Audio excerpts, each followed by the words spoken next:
Hello everyone, welcome back to the class. This is Ambika Singh, your accountancy educator. एक बार फिर से आप सभी स्टूडेंट्स का बहुत बहुत स्वागत है आप ही के अपने favourite channel teach tech commerce पर। कैसे हो आप सब? I hope you all are doing well. सबकी पढ़ाई लिखाई कैसी चल रही है भाई? बढ़िया से चल रही होगी ऐसी मेरी उम्मीद है। तो आइए फिर जल्दी से पढ़ने का टाइम हो गया है। अकाउंटेंसी पढ़ेंगे आज हम लोग, जो हम लोग पढ़ ही रहे हैं, राइट। तो जो भी क्लास 12 के अकाउंट स्टूडेंट्स है जल्दी से आ जाए, फटाफट से क्लास को ज्वाइन कर लें, क्योंकि आज हम एक नया चैप्टर शुरू करने वाले हैं। बिल्कुल हाँ, आज हम एक नई ग्रैंड ओपनिंग करेंगे। हम लोगों ने जो रिटायरमेंट और डेथ वाला चैप्टर था वो कंप्लीट कर लिया है। Now it's time to start a new chapter. तो चैप्टर नंबर 7 पर हम है, जिसका नाम है dissolution of a partnership firm, जिसमें आज हम इसका इंट्रोडक्शन देखेंगे। बेसिक से स्टार्ट करेंगे, पूरा जानेंगे कि ये डिसोल्यूशन जब फर्म का होता है तो क्या होता है, क्या सारी चीजें होती हैं, क्या अकाउंट्स हमें प्रिपेयर करना होता है, सब कुछ मैं आपको यहाँ पर इस वीडियो में बताऊंगी। शुरू से लेके लास्ट तक जितनी भी चीजें आपको प्रिपेयर करनी है वो सब कुछ मैं आपको पूरा बेसिक इंट्रोडक्शन कॉन्सेप्ट यहाँ पर बताने वाली हूँ। फिर आने वाली क्लासेस में हम इसके प्रैक्टिकल क्वेश्चंस भी सॉल्व करेंगे, लेकिन उससे पहले बेसिक समझ लेते हैं। तो उम्मीद करती हूँ आप सभी ने क्लास ज्वाइन कर ली है। लाइक और शेयर जरूर करिएगा। चैनल को सब्सक्राइब नहीं किया है तो बेटा कर लो, क्योंकि यहाँ पर आपको कॉमर्स के तीनों सब्जेक्ट्स के फ्री वीडियो मिलेंगे, chapter wise detail videos, question answer, सब कुछ यहाँ पर हम आपको प्रोवाइड कराते हैं। तो जल्दी से चैनल को जरूर सब्सक्राइब करिएगा। तो आइए फिर इसी के साथ आज की क्लास को शुरू करते हैं। बेसिक इंट्रोडक्शन हम लोग लेंगे dissolution of a partnership firm chapter, जो कि हमारा 7th चैप्टर है। और एक बात और, जो आपकी पार्टनरशिप फर्म वाली जो मतलब जो आपका पार्ट 1 है, पार्टनरशिप वाली जो बुक है, उसका ये आखिरी चैप्टर है, ठीक है, लास्ट चैप्टर है। सब कुछ पढ़ लिया, एडमिशन, डेथ, रिटायरमेंट, सब कुछ हो गया। Now finally dissolution. चलो, क्या मतलब होता है, what do you mean by dissolution? Dissolution होना मतलब फर्म बंद हो रही है, खत्म। फर्म का जितना भी बिजनेस चल रहा था अभी तक, बस अब वो एंड हो गया, डिसॉल्व हो गया। जैसे आपने कोई दुकान खोली छोटी, ठीक है, आपने ऐसे बहुत सारे छोटे मोटे कैफे अपने आजू बाजू में, बहुत सारे ऐसे बिजनेस छोटे छोटे देखे होंगे जो थोड़े दिन आते हैं और फिर बंद हो जाते हैं, right. That is this is only what is called as dissolution हो जाना। तो कोई भी पार्टनरशिप फर्म यदि बंद होती है तो हम बोलते हैं डिसोल्यूशन होना। Dissolution of a firm means business of the firm is closed. अब बिजनेस बंद हो रहा है। देखो, अभी तक हम लोगों ने एडमिशन पढ़ा, रिटायरमेंट पढ़ा, डेथ पढ़ा, उसमें क्या फर्म बंद हो जाती थी, फर्म डिसॉल्व नहीं होती थी, फर्म बंद नहीं होती थी, फर्म चलती रहती थी। बस क्या होती था, जो पार्टनरशिप एग्रीमेंट था उसमें चेंजेस आते थे, है ना। मतलब हम ये कह सकते हैं कि एडमिशन के टाइम पे या फिर रिटायरमेंट के टाइम पे या फिर डेथ के टाइम पे क्या होता है, तीनों ही केसेस में रिकॉन्स्टिट्यूशन पढ़ा है हम लोगों ने। रिकॉन्स्टिट्यूशन ऑफ द फर्म मतलब एग्रीमेंट में, पार्टनरशिप के जो एग्रीमेंट है उसमें चेंजेस आते हैं। फर्म डिसॉल्व नहीं होती, फर्म एग्जिस्ट करती है, फर्म रहती है। परंतु जब हम बात कर रहे हैं बेटा डिसोल्यूशन की, तो यहाँ पे फर्म ही क्या हो रही है, या जो बिजनेस इनका था वही बंद हो रहा है। चेंज कुछ नहीं हो रहा है, बिजनेस ही बंद हो रहा है। तो आई होप ये रिकॉन्स्टिट्यूशन और डिसोल्यूशन में फर्क समझ आ गया होगा। रिकॉन्स्टिट्यूशन बेटा कब होता है, जब पार्टनरशिप के एग्रीमेंट में चेंजेस आते हैं, एडमिशन, रिटायरमेंट या फिर डेथ के दौरान जो भी चेंजेस आते हैं वो। और डिसोल्यूशन में फर्म बंद हो जाती है, ठीक है। And the firm is dissolved. As a result जो इकोनॉमिक रिलेशनशिप होते हैं पार्टनर्स के बीच में वो खत्म हो जाते हैं। जैसे कि ABC 3 पार्टनर्स थे, पहले इनके बीच में एक इकोनॉमिक रिलेशन था ना, कि कितना प्रॉफिट कमाएंगे तो कितना बांटेंगे, कैपिटल कितनी लाएंगे, ये सारे इनके बीच में इकोनॉमिक रिलेशंस थे। अब नहीं रहेंगे, क्योंकि फर्म बंद, तो काय का रिलेशन, अब इनके बीच में कोई पार्टनर्स का रिलेशन नहीं रहेगा। Now they are no more called as business partner. अब ये लोग बिजनेस पार्टनर नहीं है, ठीक है। फिर उसके बाद it differ from dissolution of partnership which means, तो बेटा देखो दो टर्म आती हैं, मैं आप लोगों को वही बता रही हूँ कि एक होता है क्या, डिसोल्यूशन, एक होता है हमारे पास डिसोल्यूशन ऑफ पार्टनरशिप, पार्टनरशिप का डिसोल्यूशन होता है, और एक होता है डिसोल्यूशन ऑफ पार्टनरशिप फर्म, ठीक है। तो एक क्या होता है बेटा, डिसोल्यूशन पार्टनरशिप का डिसोल्यूशन होता है जब, या फिर किसी का एडमिशन होता है तब, रिटायरमेंट या डेथ होती है तब क्या होती है बेटा, पार्टनरशिप डिसॉल्व होती है, मतलब एग्रीमेंट में चेंजेस आते हैं, तो वो पार्टनरशिप डिसॉल्व हो रही है। और जब पार्टनरशिप फर्म डिसॉल्व होती है वो कब होती है, जब फर्म ही क्या हो रही हो, डिसॉल्व हो रही हो, फर्म बंद हो रही हो। तो दो टर्म है, एक जैसे लग रहे हैं पर कंफ्यूज मत होइएगा। डिसोल्यूशन ऑफ पार्टनरशिप मतलब एग्रीमेंट में चेंजेस आना, एडमिशन, रिटायरमेंट, डेथ के दौरान जो होता है। और डिसोल्यूशन ऑफ पार्टनरशिप फर्म मतलब भैया अब तो ताला डल गया, बिजनेस खत्म, फर्म ही अब क्या हो गई, डिसॉल्व हो गई है, ठीक है। तो dissolution of partnership which means reconstitution of partnership.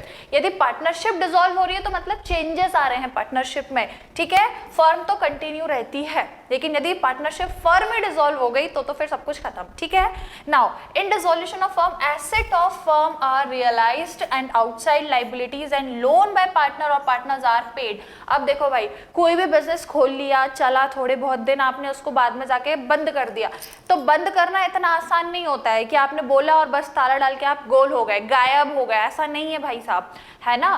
Business के कुछ उधारी होगी, कुछ लोन होंगे, कुछ बाहर से आपने डेट लिया होगा भाई साहब, वो सब कुछ पे करना पड़ेगा। ऐसे ही नहीं है कि आपने बिजनेस या कोई कैफे खोला, नहीं चला तो बस बंद करके और घर आके बैठ गए, गोल हो गए, आप जा ही नहीं रहे, बाहर ही नहीं निकल रहे, ऐसा नहीं हो सकता, दिस इज नॉट पॉसिबल।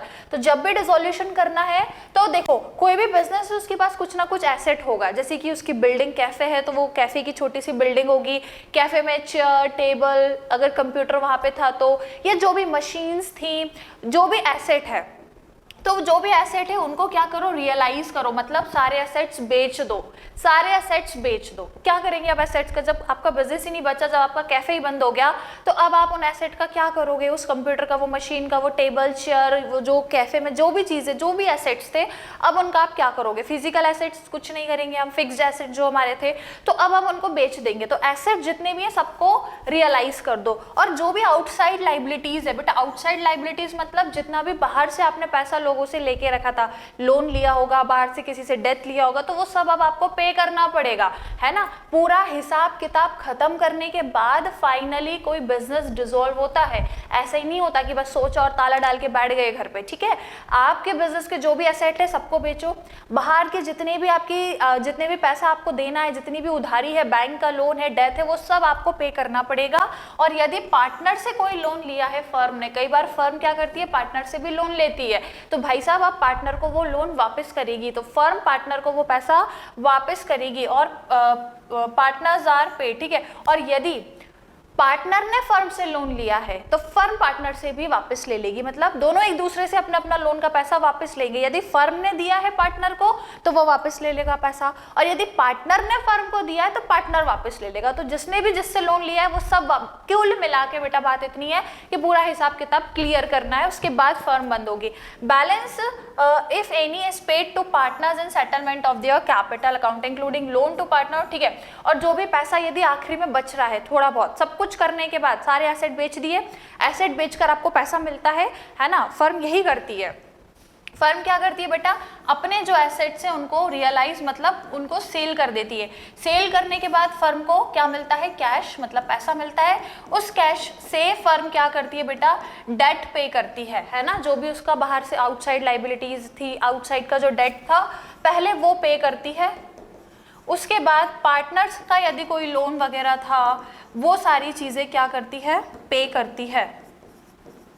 और उसके बाद भी यदि कुछ अमाउंट बच जाता है तो क्या करती है, सभी पार्टनर्स में बांट देती है, मतलब पार्टनर्स को शेयर कर लेते हैं, कुछ पैसे यदि बच जाता है तो। ऑल राइट, समझ में आया आप लोगों को।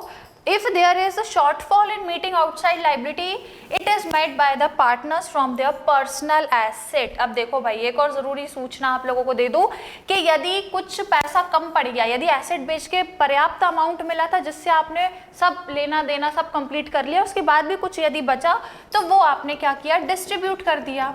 लेकिन हमेशा ऐसा पॉसिबल नहीं है। जब फर्म लॉस में जाती है ना बेटा, तो पैसा कम पड़ जाता है, पैसा कम पड़ जाता है, लोन देना बाकी है, लोगों का पैसा देना बाकी है, एसेट बेच भी दिए, लेकिन फिर भी मान लो सिर्फ एसेट बेचे, मान लो 50,000 के सारे एसेट्स बिक गए, लेकिन जो लेन देन था वो 4 लाख का था, राइट। तो कई बार, बहुत बार ऐसा होता है, तभी तो फर्म बंद हुई ना, लॉस में थे तभी तो फर्म बंद हुई है। तो अब इस कंडीशन में यदि कैश कम पड़ जाए, अमाउंट कम पड़ जाए, तो बेटा कौन देगा, पार्टनर्स देंगे। क्यों पार्टनर्स क्यों देंगे? बिकॉज आपको पता है पार्टनरशिप फर्म में पार्टनर की जो लाइबिलिटीज होती है वो क्या होती है? अनलिमिटेड लाइबिलिटी होती है। मतलब यदि फर्म बंद हो रही है, अमाउंट कम पड़ रहा है और यदि आउटसाइड डेट वगैरह सब पे करने हैं और पैसा नहीं है, तो अब ये किसके सर पे आएगी जिम्मेदारी? पार्टनर। जितने भी ABC जो भी पार्टनर्स हैं, अब ये मिल करके पूरा डेट क्या करेंगे? भरपाई करेंगे उस चीज की, पूरा अपना कर्जा चुकाएंगे, राइट। फर्म के पास जितना पैसा होगा उससे तो कर ही देंगे, एसेट वैसेट बेच दो सब करके, जो भी था फर्म का पैसा वो तो लगा दिया, उससे तो कर दिया। स्टिल यदि कुछ शॉर्टफॉल है, कमी है, पैसा नहीं है, तो पार्टनर लेकर आएंगे, अपने घर से लेकर आएंगे पैसा। ठीक है, समझ आ गया? चलो आगे बढ़े अब अपन। Mode of dissolution of a firm. देखो मीनिंग समझ आ गया, what do you mean by dissolution, clear हो गया। अब डिसोल्यूशन कितने तरीकों से हो सकता है ना, कौन कौन से तरीके होते हैं जिनसे डिसोल्यूशन होता है? म्यूचुअल एग्रीमेंट, आपसी सहमति से हो जाएगा कि भैया आपस में आप लोगों ने डिसाइड करा, 3 पार्टनर है, तीनों को लगा कि यार चलो अब बहुत हो गया, अपन खत्म करते हैं पार्टनरशिप, कुछ भी रीजन हो सकते हैं, तो आपसी सहमति से डिसॉल्व हो सकता है। या फिर कंपलसरी डिसोल्यूशन, कई बार कंपलसरी पार्टनर का, यहाँ पे तो क्या है, पार्टनर ने अपने मन से किया है ना, उनकी इच्छा से किया है, म्यूचुअल एग्रीमेंट से किया है, लेकिन कई बार कंपलसरी डिसोल्यूशन होता है, मतलब उनकी इच्छा नहीं भी है तब भी उनको करना पड़ेगा। कब? All but one partner become insolvent, यदि सारे या फिर एक पार्टनर भी यदि इंसॉल्वेंट बन गया तो फर्म बंद करनी पड़ती है। इंसॉल्वेंट मतलब उनके पास कुछ भी अमाउंट नहीं बच रहा है, कोर्ट ने यदि इंसॉल्वेंट घोषित कर दिया तो बंद करना पड़ता है। बिजनेस बिकम अनलॉफुल, यदि आपने कुछ इलीगल एक्टिविटी, अनलॉफुल चीजें कर दी, राइट, तो फिर आपको बंद करना पड़ेगा, कंपलसरी है। बाय नोटिस, सभी पार्टनर में से यदि कोई एक आध पार्टनर नोटिस दे रहा है कि भाई हमको फर्म बंद करनी है, तो नोटिस देकर भी हो सकता है। हैपनिंग ऑफ एन इवेंट, मतलब कई बार ऐसा होता है कि पार्टनरशिप हमने केवल 2 साल के लिए ही करी थी, तो भाई 2 साल पूरे हो गए, अब पार्टनरशिप फर्म बंद करनी पड़ेगी, राइट। या हमने ये सोचा था कि हम एक प्रोजेक्ट है जिसके लिए केवल पार्टनरशिप में आ रहे हैं, वो प्रोजेक्ट खत्म हो जाएगा तो पार्टनरशिप खत्म हो जाएगी, राइट। तो इस तरीके से यदि कुछ चीजें, कुछ इवेंट है कि बस ये हुआ और हम बंद कर देंगे, तो उसके बाद फिर बंद करना पड़ेगा। कोर्ट के अंडर भी कई बार कोर्ट भी आपको कह देती है, यदि आप कोई अनएथिकल एक्टिविटी, इलीगल एक्टिविटी कर रहे हो तो कोर्ट आपको आदेश दे देगी भाई बंद करो ये, ठीक है। तो ये सारी चीजें जिनसे क्या होता है, डिसोल्यूशन होता है। अब डिसोल्यूशन के दौरान मैंने वही बोला, डिसोल्यूशन बोलना आसान है कि फर्म बंद कर रहे हैं, पर उसमें आपको सारा लेन देन करना पड़ेगा, मतलब अपनी सारे अकाउंट्स का सेटलमेंट आपको करना पड़ेगा। सारी चीजें जब तक सेटल नहीं हो जाती तब तक आप डिसोल्यूशन नहीं कर सकते, ठीक है। तो generally 2 issues are to be resolved at the time of dissolution. तो चीजें हैं जो आपको डिसोल्यूशन के टाइम पर करनी होती है। सबसे पहला, अपने सारे अकाउंट्स को सेटल करो, अकाउंट्स को सेटल करो, लेना देना सब खत्म करके जितने अकाउंट्स है सबको क्लोज कर दो, है ना। आपने बिजनेस में, फर्म में आपने अकाउंट्स बनाए हैं, अब फर्म ही डिसॉल्व हो रही है तो सारे अकाउंट्स का पैसा जो भी है लेना देना खत्म करके अकाउंट्स को क्लोज करना होता है सबसे पहले। दूसरा, payment of firm debt, firm का जितना भी उधार है, डेट मतलब फर्म ने जितना भी बाहर से पैसा लिया है सबको पे करो। ऐसा नहीं है आपने फर्म बंद कर दिया, लोगों का पैसा नहीं लौटाया, पहले पैसा लौटाना पड़ता है फिर आपकी फर्म बंद होती है। और पर्सनल डेट है, पर्सन मतलब पार्टनर्स की भी यदि उधारी है बाहर से तो आप पार्टनर्स भी अपनी उधारी को पहले क्या करेंगे, उसको पे करेंगे, उसके बाद क्या होगी, फर्म बंद होगी। अब सबसे पहले देख लो सेटलमेंट ऑफ अकाउंट्स, यदि अकाउंट्स को सेटल करना है तो देखो section 48 of Indian partnership act 1932 deals with the settlement of account when the firm is dissolved, ठीक है। तो ये सेक्शन के अंदर कहा गया है, हालांकि इतना सेक्शन नहीं आता है, आपको याद करने की जरूरत नहीं है। तो यहाँ पे बोला है ट्रीटमेंट ऑफ लॉस, सबसे पहले तो आपके जो भी लॉस हैं उनको देखो, उनका पहले आपको कैसे करना है। देखो लॉस यदि है मतलब कोई भी यदि डेफिशिएंसी है कैपिटल में, वैसे तो क्या होता है 3 यदि पार्टनर है, सपोज A B C, और मान लो इसकी कैपिटल है 10,000, ठीक है, छोटा सा एग्जांपल है, इसकी कैपिटल 20,000 और इसकी कैपिटल है 30,000, इन तीनों की कैपिटल, तो कुल मिला के बिजनेस में अभी कितना पैसा हो गया, 60,000 हो गया, ठीक है, 60,000 है। लेकिन यदि हम देख रहे हैं कि हमको जो बाहर पैसा देना है वो तो ज्यादा है, मान लो हमको 1 लाख का पैसा देना है, बाहर की जो डेथ है वो हमारे 1 लाख रुपीज है और कैपिटल केवल 60,000 है, तो बेटा जो डेफिशिएंसी है वो कितने की है, 40,000 की डेफिशिएंसी है। तो अगर इस तरह से कोई डेफिशिएंसी कैपिटल में आ जाती है, ठीक है, is paid first out of profit, तो जो भी is paid first out of profit then out of capital and lastly, ठीक है। तो कोई भी यदि लॉस है, कोई भी लॉस है, फर्म को यदि कहीं पे पैसा देना है, कोई भी लॉस है, तो सबसे पहले इसको क्या करना होगा, उसने फर्म ने जितना भी प्रॉफिट कमाया, देखो मैं इस तरीके से आपको समझाती हूँ, कोई भी लॉस है तो उसको सबसे पहले काय से पे करोगे आप, जो फर्म ने प्रॉफिट कमाया है सबसे पहले उससे पे करो, ठीक है। उसके बाद कैपिटल का जो अमाउंट है पार्टनर की, जितनी भी कैपिटल है, जैसे भी मैंने जो एग्जांपल दिया था 10, 20, 30, जितनी भी कैपिटल है उससे पे करो। और तब भी यदि है उसके बाद भी तो पार्टनर इंडिविजुअली उसको लेकर आएंगे उनके प्रॉफिट शेयरिंग रेशो में, है ना। अभी भी लेकिन अमाउंट बचा है, देखो जो भी पे करना था आपने प्रॉफिट का पूरा पैसा लगा के वो पे कर दिया, जो कैपिटल थी पार्टनर की वो भी लगा दी, सब लग गया, अभी भी बचा है, अभी भी डेट बाकी है, अभी भी उधारी बाकी है, तो फिर कैसे पे करेंगे? तब इस कंडीशन में पार्टनर अपना खुद पर्सनल अमाउंट लेकर आएंगे। पार्टनर को घर से पैसा लेके आना होगा, किस रेशो में? प्रॉफिट शेयरिंग रेशो में लेकर आएंगे, ठीक है, PSR, प्रॉफिट शेयरिंग रेशो में अपना घर से पैसा लेकर आएंगे और फिर उस लॉस को, उस लाइबिलिटी को पे करेंगे। क्लियर है?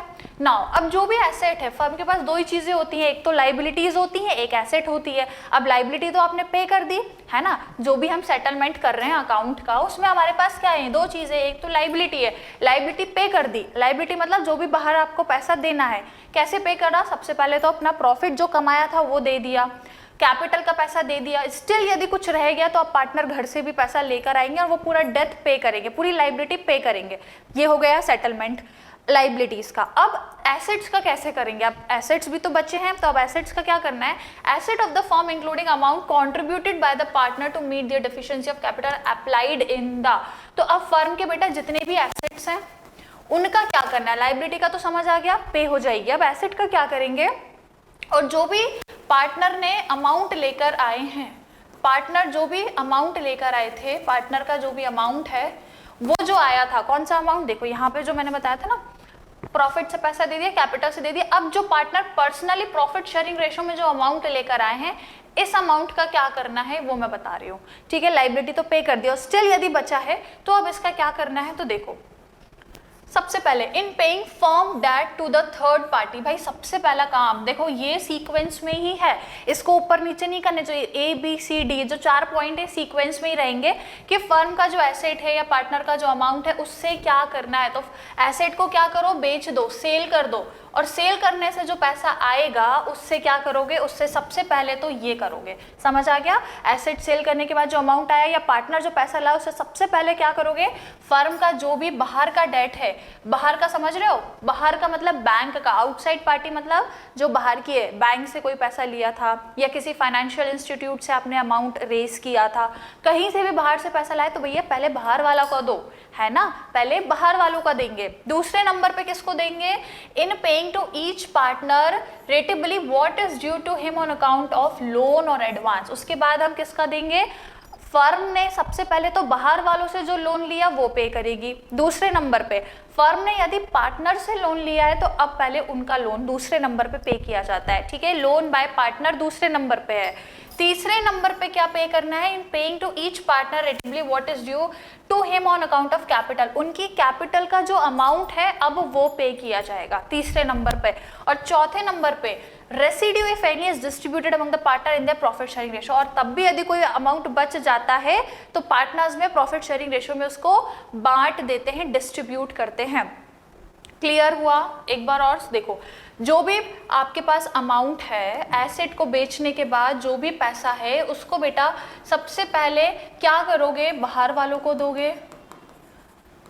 जो भी आपकी आउटसाइड लाइबिलिटीज है वो हो गई, खत्म हो गई। उसके बाद पार्टनर से यदि लोन लिया था फर्म ने तो उसका लोन देंगे दूसरे नंबर पे। तीसरे नंबर पे पार्टनर की जो भी कैपिटल थी उसको हम देंगे, और इसके बाद भी पैसा बच जाता है तो पार्टनर में हम बांट देंगे प्रॉफिट शेयरिंग रेशो में। ये 4 सीक्वेंस में हम पैसा देंगे, आगे पीछे नहीं करना है, ठीक है। जो भी अमाउंट है सबसे पहले बाहर वालों को देना है, फिर पार्टनर का लोन देना है, फिर कैपिटल का पैसा लौटाना है, और फिर प्रॉफिट शेयरिंग रेशो में यदि अमाउंट बच रहा है तो, और नहीं बच रहा है तो फिर कोई दिक्कत ही नहीं है, यहीं तक कहानी खत्म। बच रहा है तो बांट देना है। Is it clear to everyone? यहाँ तक समझ आ गया? आगे बढ़ते हैं। सेटलमेंट हो गया अकाउंट का, जो भी लाइबिलिटी थी वो पे हो गई, है ना, और जो भी एसेट थे बेच करके हमने उसको भी पे ऑफ कर दिया। अब देखो payment of firm debt and personal debt. अब देखो फर्म के भी कुछ होते हैं भाई, फर्म के भी डेट होते हैं, बाहर का लोन होता है, पार्टनर के भी डेट होते हैं। अब उसको देखो, debt which the firm owes to outside are known as firm debt. जो फर्म के उधारी है या फर्म के जो अमाउंट जो फर्म ने जनरेट करा था, बाहर से लेकर आया था, वो फर्म का डेट होता है। और जो पार्टनर का होता है वो उसका पर्सनली वो उसको पे करता है ना, उसका प्राइवेट डेट होता है। Now following provision apply in case of firm debt and partner. देखो, फर्म प्रॉपर्टी, जो फर्म की प्रॉपर्टी है, फर्म के एसेट है, फर्म का जैसे कि कंप्यूटर था वहां पर, टेबल चेयर मशीन कोई थी, तो फर्म के जो भी एसेट थे, फर्म की जो भी प्रॉपर्टी थी, उसको यूज करके सबसे पहले फर्म अपना खुद का पैसा लौटाएगी, मतलब अपने डेट को पे करेगी। ठीक है, फर्म ने अपने एसेट बेच दिए, जो भी पैसा आया उससे पहले सबसे पहले फर्म अपने डेट को पे करेगी। और personal property of each partner applied first towards the payment of personal debts and surplus if any applied towards payment of firm debt. अब देखो, फर्म का डेट है तो फर्म अपना प्रॉपर्टी का पैसा यूज करके अपना फर्म का डेट पे करेगी, और जो पार्टनर के पर्सनल प्रॉपर्टी है उसको यूज करके सबसे पहले पार्टनर्स अपना पर्सनल डेट को क्या करेंगे, पूरा करेंगे, अपने पर्सनल डेट पे करेंगे। और उसके बाद भी यदि कुछ पैसा बच रहा है, यदि सरप्लस है, तो फिर पार्टनर फर्म का डेट भी पे करेंगे। समझ में आ गया? ऐसे देखो कि फर्म का जो अमाउंट है उससे पहले फर्म अपना डेट पे करेगी, पार्टनर का जो अमाउंट है उससे पहले पार्टनर का डेट पे करेगा, और यदि स्टिल बचेगा ये अमाउंट तो फिर फर्म का भी डेट पे करेंगे। समझ में आया? अभी क्लियर हो गया? चलो आगे बढ़ते हैं अब अपन accounting on dissolution of partnership. ठीक है, यहाँ पे ऑन पार्टनरशिप फर्म, यहाँ पे आप लिख लीजिएगा accounting on dissolution of partnership firm की। बेटा जब भी पार्टनरशिप फर्म आपकी डिसॉल्व हो रही है तो उस टाइम पर क्या क्या अकाउंट्स आपको प्रिपेयर करने हैं। देखो, अभी तक मैंने आपको बेसिक बताया, इंट्रोडक्शन दिया, आई होप मीनिंग, मोड और सेटलमेंट अकाउंट कैसे का करना है वो सारी चीजें आपको क्लियर हो गई होगी। नाउ फाइनली हमें तो क्वेश्चन सॉल्व करना है ना, प्रैक्टिकल क्वेश्चन। तो उसमें बेटा जब हम डिसोल्यूशन की बात करते हैं तो टोटल ये 5 तरीके के अकाउंट्स हैं जो आपको प्रिपेयर करना है, और ये 5 आपके लिए नए रहेंगे क्योंकि अभी तक के चैप्टर्स में आपने ये सब नहीं बनाया। अभी तक हमने क्या क्या बनाया था बेटा? रियलाइजेशन अकाउंट हमने, रिवैल्यूएशन अकाउंट बनाया, partners capital, revised balance sheet, वो सब अब गया। अब यहाँ पे हमको 5 नए तरीके के अकाउंट जो है वो बनाना सीखना है। तो कौन कौन से अकाउंट हैं जो कि डिसोल्यूशन के टाइम पे प्रिपेयर किए जाते हैं, देख लो एक बारी। सबसे पहला होता है रियलाइजेशन अकाउंट, जिसमें हम क्या करते हैं बेटा, जिसमें हम अगेन भाई जैसे रिवैल्यूएशन में हम क्या लिखते थे, रिवैल्यूएशन याद है, उसमें हम एसेट्स और लाइबिलिटीज की वैल्यूज में जो चेंज आता है वो लिखते हैं। लेकिन रियलाइजेशन में क्या लिखते हैं, इसमें हम जो एसेट्स को रियलाइज कर रहे हैं, मतलब जो एसेट हम सेल कर रहे हैं वो लिखते हैं कि सेल कर दिया एसेट, अब कितना पैसा मिला वो रियलाइजेशन में लिखते हैं, बिकॉज एसेट बेच रहे हैं, रियलाइज कर रहे हैं, तो कितने में करा वो हम उसमें लिखते हैं।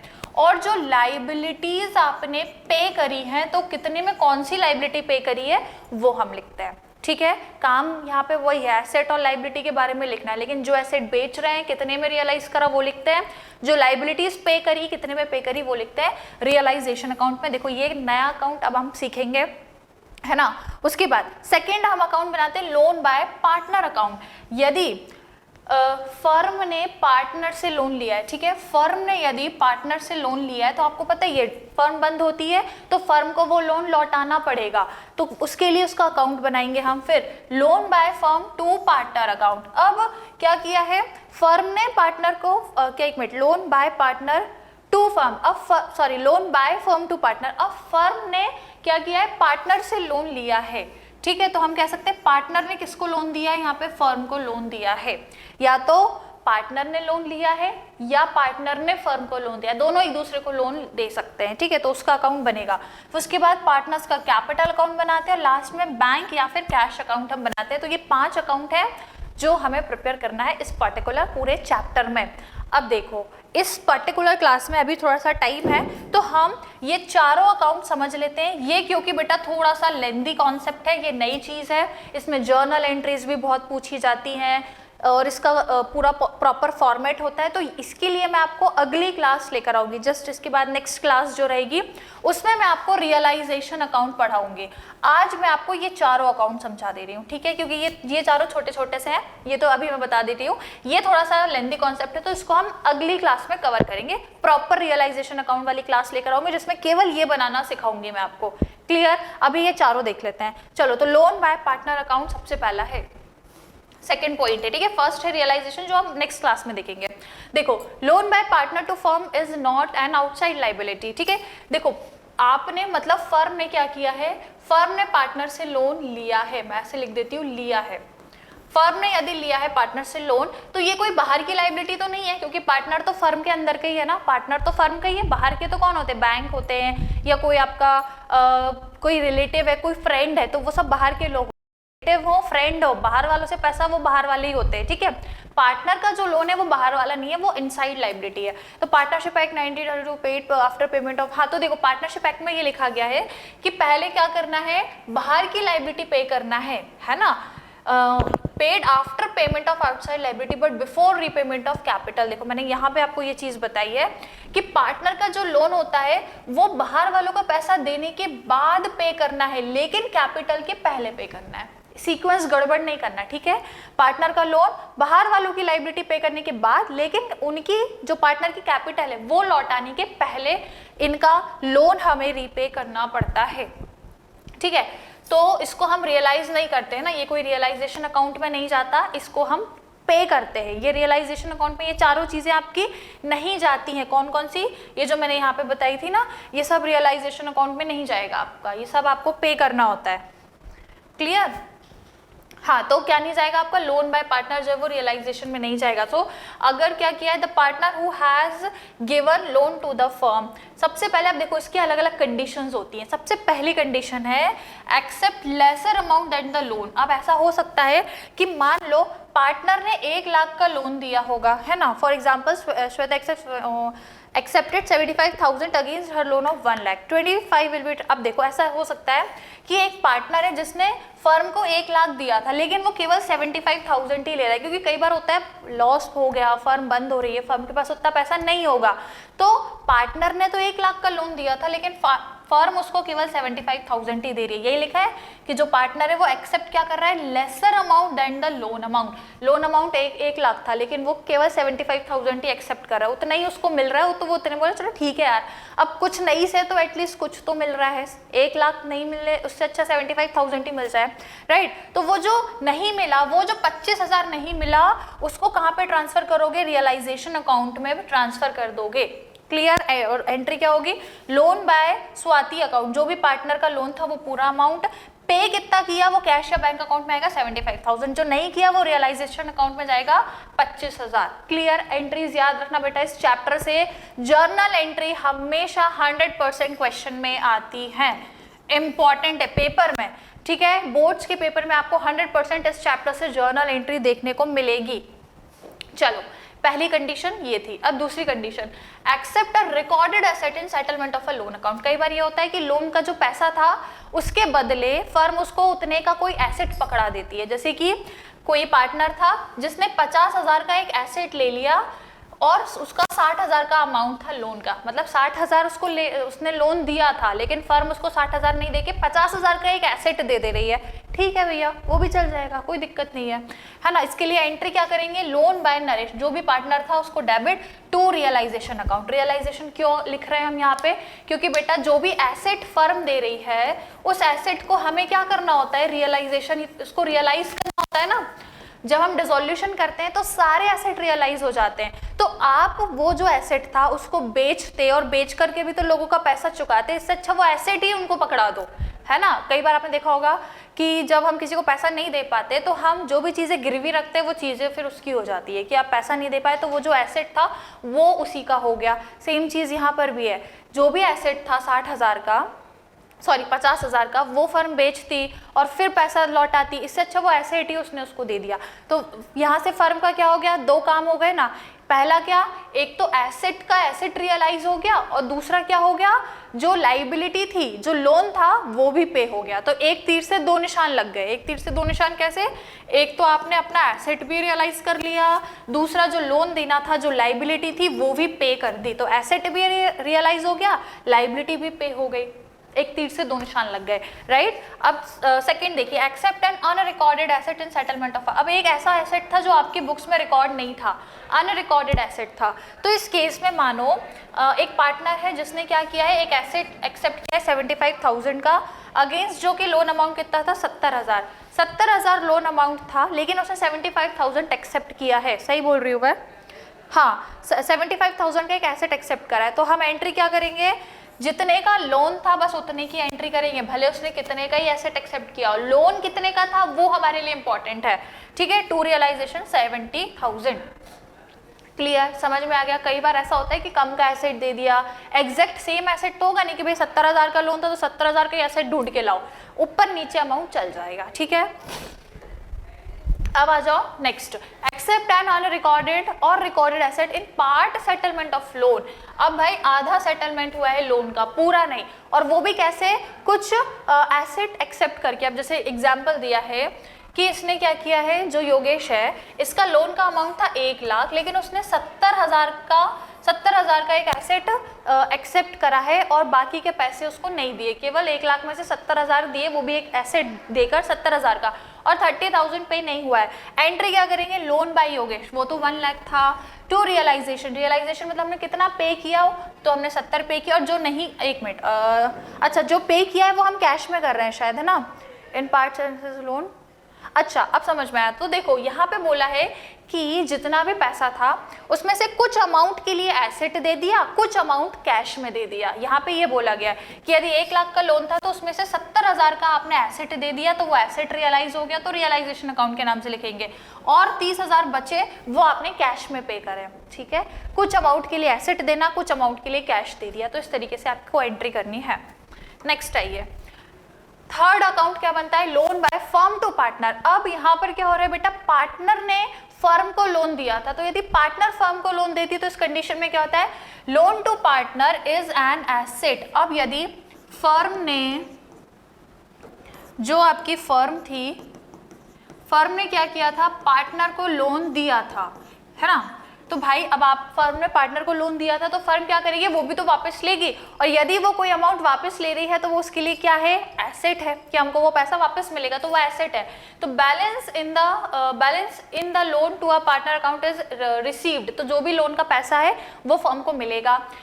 If it is stated to have been received or is transferred to debit of partner's capital account, if it is not stated to have been received, तो ये डिपेंड करेगा क्वेश्चन पे, हम क्वेश्चन करेंगे तब ये देखेंगे कि आपको वो पैसा रिसीव हो रहा है पार्टनर्स कैपिटल अकाउंट पे, फिर उसको क्या करना है, डेबिट। क्लियर, इसको हम समझेंगे जब हम क्वेश्चन सॉल्व करेंगे। तो ये हो गया थर्ड। अब फोर्थ होगा पार्टनर का कैपिटल अकाउंट हम बनाएंगे, तो बैलेंस जो भी है पार्टनर का कैपिटल अकाउंट में जाएगा, करेंट अकाउंट है तो उसमें जाएगा, उनके पार्टनर कैपिटल अकाउंट में, है ना। पार्टनर कैपिटल अकाउंट में सबसे पहले उनकी कैपिटल का बैलेंस, करेंट हो कैपिटल जैसी भी हो, हम उसको लेकर आएंगे। If partner take firm asset, तो मैंने भी बताया कुछ पार्टनर को जिनको पैसा लेना होता है फर्म से, वो पैसे के बदले कोई एसेट भी ले लेते हैं, तो यदि वो एसेट उन्होंने लिया है तो these are debited to their capital account, ठीक है। तो यदि कोई एसेट लिया है, पैसे कैश लेने की बजाय कोई एसेट ले लिया, तो उस एसेट को क्या करना है, पार्टनर्स कैपिटल अकाउंट में डेबिट करना है ना, जो भी एग्रीड वैल्यू रही होगी, payment against their capital. If partner have to undertake to pay liability of the firm, कई बार क्या होता है कि जो लायबिलिटी है वो फर्म पे नहीं करती है, उसके बदले कोई पार्टनर पे करता है। अब जैसे कि मैं एग्जांपल देती हूँ, मान लो फर्म को क्या करना था, लेना था पार्टनर से 10,000 रुपये, फर्म को पार्टनर से 10,000 लेना था, हो सकता है पार्टनर ने 10,000 का फर्म से लोन लिया था, तो अब पार्टनर को 10,000 लौटाना है। तो अब ऐसा हो सकता है कि यहाँ पर कोई हमारा आउटसाइडर था या कोई आउटसाइड लायबिलिटी थी, कितने की, 10,000 की। तो भाई पार्टनर ने बोला कि देखो मुझे तुम्हें 10,000 देना है, इससे अच्छा मैं तुम्हारी ये जो लायबिलिटी है वो 10,000 मैं चुका देता हूँ, बात तो बराबर है ना, है कि नहीं है। यदि ये पार्टनर इसको 10,000 दे, इससे अच्छा है कि नहीं कि फर्म के जो बाहर की लायबिलिटी है 10,000 उसको पे कर दो, है ना। अब फॉर एग्जांपल आपको कोई फ्रेंड है ना, आपको उससे 10,000 लेना है, और अब यहाँ पे कोई दूसरा फ्रेंड है उसको आपको 10,000 देना है, तो आप बोलोगे भाई देख मैं तेरे को दूंगा, तू मुझे देगा, फिर मैं इसको दूंगा, इससे अच्छा तू डायरेक्ट उसको दे देना मेरी तरफ से, ठीक है, तो मुझे मत देना, डायरेक्ट उसको दे देना, सेम चीज यहाँ पर भी है। तो ऐसे यदि पार्टनर कोई फर्म की लाइबिलिटी पे करते हैं, सो जो भी लाइबिलिटी है वो क्या होगी, उनके कैपिटल अकाउंट में क्रेडिट कर देंगे हम, राइट। कोई एसेट यदि पार्टनर ले रहा है तो डेबिट करेंगे, कोई लाइबिलिटी यदि पे कर रहा है तो क्रेडिट करेंगे। हालांकि अकाउंट हम बनाएंगे तो आपको अच्छे से समझ में आएगा, अभी सिर्फ बेसिक बता रही हूँ मैं, ओके। अगला देखो, लास्ट अकाउंट बनाते हैं हम कैश या फिर बैंक अकाउंट, ये देखने के लिए कि कितना कैश बचा है या कितना बैंक में अमाउंट हमारे पास है। तो बैंक और कैश अकाउंट इसको हम रियलाइज नहीं करते है ना, इसको रियलाइज नहीं करना है। तो debit side of this account, ये जब अकाउंट बनाएंगे तो इसका जो डेबिट साइड रहेगा उसमें क्या लिखेंगे, सबसे पहले तो जो भी ओपनिंग एंट्रीज है ना, entries for opening balances, amount receive, सबसे पहले तो ओपनिंग बैलेंस लिखना है। काय का, कैश अकाउंट बना रहे तो कैश का ओपनिंग बैलेंस, कि पहले से कितना कैश अवेलेबल है वो। बैंक अकाउंट, दो में से कोई एक ही बनेगा, है ना, क्वेश्चन में दिया रहेगा या तो कैश अकाउंट या बैंक अकाउंट, तो दोनों में से कोई एक बनेगा। सबसे पहले ओपनिंग बैलेंस, उसके बाद जो पैसा रिसीव हुआ है वो डेबिट करेंगे। रिसीव कैसे होगा, जो एसेट आपने बेचे हैं ना, जो भी एसेट बेचे हैं तो आपको पैसा मिला है, डेबिट कर दो। And amount bought by the partner, और जो पैसा पार्टनर लेके आया है, मैंने अभी बताया था ना कि यदि पैसा कम पड़ जाता है तो पार्टनर अपने पर्सनल तरीके से, मतलब अपने घर से पैसा लेकर आते हैं, तो वो जो पैसा आया वो भी डेबिट करेंगे, राइट। एंड क्रेडिट साइड पे क्या लिखना है, entries for payment of liabilities, अब जो खर्चे आपने पे करें वो expenses, amount paid to the partner are shown. Clear हो गया, मैंने क्या बोला, ये बनाओगे, एक होगा डेबिट साइड, एक होगा क्रेडिट साइड, ठीक है। सबसे पहले तो यहाँ पे जो भी ओपनिंग बैलेंस है वो लेकर आ जाओ, फिर जो पैसा आपको रिसीव हुआ है, जो पैसा रिसीव हुआ है, कहाँ से रिसीव हुआ है, कोई एसेट बेच करके या जो पार्टनर पैसा लेकर आए हैं उसको डेबिट करो, और जो आपने पे किया है, लाइबिलिटी पे करी, कोई खर्चा अमाउंट पे करा या जो भी अमाउंट आपने पार्टनर को पे करा है वो सारा पेमेंट वो आपको क्रेडिट साइड पे लिखना है। क्लियर हो गया, इस तरीके से आप बनाओगे बैंक या फिर कैश अकाउंट, राइट, समझ आ गया। तो ये अभी हमने 4, मतलब टोटल 5 है जिनमें से हमने 4 अकाउंट्स देख लिए हैं, एक बचा रियलाइजेशन, वो मैं आपको अगली वाली क्लास में बताऊंगी, right. I hope it is clear. तो क्या क्या चीजें देख ली हम लोगों ने, पहले तो हमने पूरा इंट्रोडक्शन, मीनिंग, डिसोल्यूशन का मोड और किस तरीके से होता है वो सब कुछ समझा।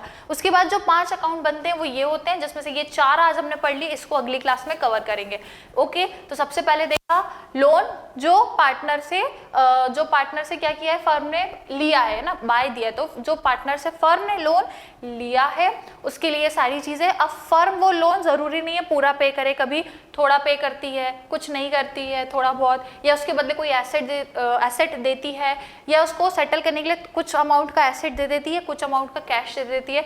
तो अलग अलग कंडीशंस हैं जिसकी अलग अलग जर्नल एंट्री होती है।